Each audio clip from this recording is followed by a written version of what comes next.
Your asylum hearing in immigration court is your chance to be heard. It's your opportunity to explain your case to a judge who has the power to set you on the path to U.S. citizenship by granting you asylum or to order your deportation. But many asylum seekers go into it essentially blind. They don't really know what to expect in terms of the procedure, and they also don't really have a clear objective concerning what exactly they need to achieve with their testimony. In this video, I'm going to tell you what will happen at your merits hearing in immigration court in your asylum case. And I'll also key you in on what the judge is really most interested in so that you can prepare and then tailor your testimony accordingly. I'm Brian Manning, and I used to be an asylum officer with the government, but now, as an asylum lawyer, well, I help immigrants all over the country to secure their future in America through asylum. Let me know in the comments if you've got an asylum case pending or you're considering applying, and I'd especially like to hear from you if you've been waiting for an asylum interview for multiple years. All right, to be clear, today we're focusing on what's called the merits hearing. It's also sometimes referred to as the individual hearing, which is the one in immigration court where you actually fight your case, substantively speaking. This is distinct from the so-called master calendar hearing, which is the first hearing in court, and that's mainly administrative in nature. So first, what can you expect to happen at your individual hearing, your merits hearing, and what is your role in all of this? Well, there are three main parts of the hearing. There's some administrative stuff at the beginning, then there's testimony, and then usually the delivery of a decision. So let's skip to the testimony because really this is the most important part. Now, the direct testimony is first, and this is where you tell your story, explaining why you left your home country and why you cannot return. But here's the thing. You're not able to just explain yourself in narrative fashion. Rather, this is going to be a question and answer session. And so with your answers, you're telling your story. If you have a lawyer, then your lawyer asks you the questions, and the lawyer should craft questions that allow you to explain your case in a compelling way, providing the judge with all of the information that they need in order to see that, yes, you meet all of the requirements for asylum. And this is where a skilled asylum lawyer can really make a huge difference in your case. And to be clear, you will need to testify at your hearing. Some people mistakenly think that if they have a lawyer, well, the lawyer will do all the talking for them, but that's not how it works. Your lawyer, yes, they help you frame things by asking the right questions in the right order, and of course by preparing you for all this, but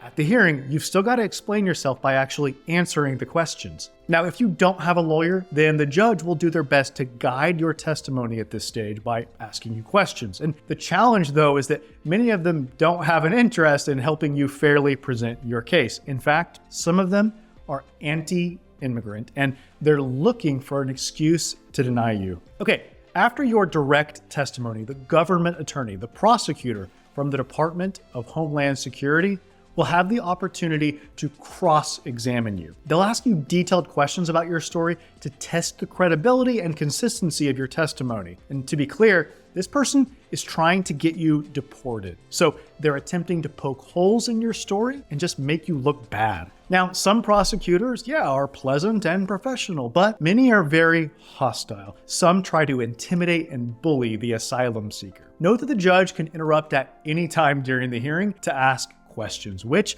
may or may not be related to whatever you're actually discussing at that moment. Judges often disrupt the flow of things, throwing you off track. Also, keep in mind that the judge or prosecutor may ask you about any evidence that you've submitted in support of your case. Okay, so after your testimony, after the direct testimony and the cross-examination conclude, you can have witnesses testify if you in fact brought witnesses to court for this purpose. If so, the prosecutor will probably cross-examine them too. Now, once all the testimony is done, you or your attorney can make a closing argument. This is an opportunity to kind of summarize your case, highlighting why you meet all the criteria for asylum. And the prosecutor also gets a chance to make this closing argument. Finally, the judge will either make a decision on your case at the end of the hearing, announcing it and perhaps reading out their reasoning to you, or they'll tell you that they need some time to think about it and that they will issue a written decision at a later date and mail that to you. Okay, so we've covered your role and what happens at the individual hearing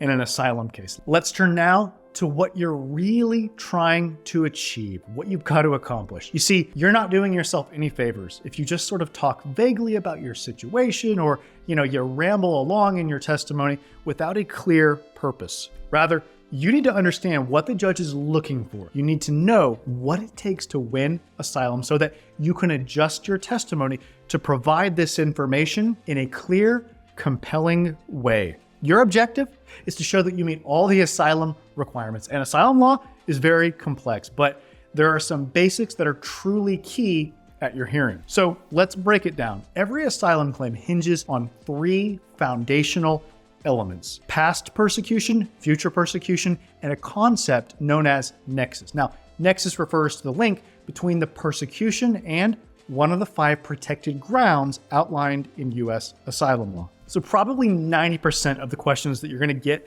in your asylum hearing will be calculated to address these 3 pillars of asylum. You need to plan ahead to think about how to address each of these elements, to articulate your story in a way that makes it clear to the judge that the facts of your case satisfy the requirements of these 3 asylum essentials. So what does it all mean? Well, regarding past persecution, the core question is whether the harm that you've already endured in your country is significant enough to be considered persecution under U.S. asylum law definitions. In other words, you've got to show just how bad the past harm is. You want to convince the judge that, yes, the physical and psychological harm is so grave that it crosses this persecution threshold. When it comes to future persecution, your task is to persuade the judge that there's a substantial threat of serious harm awaiting you. Like, what incidents from the past, such as any harm or threats or any other circumstances, indicate